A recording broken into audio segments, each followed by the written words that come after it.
El próximo 15 de marzo, los taxistas de la Ciudad de México contarán con la aplicación Mi Taxi, mediante la cual los usuarios del servicio de transporte podrán solicitar viajes de la misma forma que se hace con plataformas como Uber o Didi a través de un teléfono inteligente. Los taxistas de la Ciudad de México podrán registrarse y hacer uso de la aplicación de manera gratuita siempre y cuando se encuentren registrados como prestadores del servicio.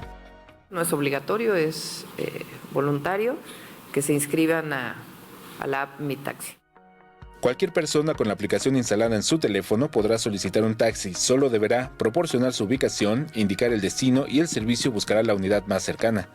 Cuando el viaje sea aceptado por el conductor, el dispositivo mostrará el tiempo estimado de espera del vehículo, el nombre del conductor y un aproximado de la tarifa a pagar, la cual se calculará con un banderazo de taxi de sitio, es decir, 13 pesos con 20 centavos y un costo de 1 peso con 20 centavos por cada 250 metros o 45 segundos.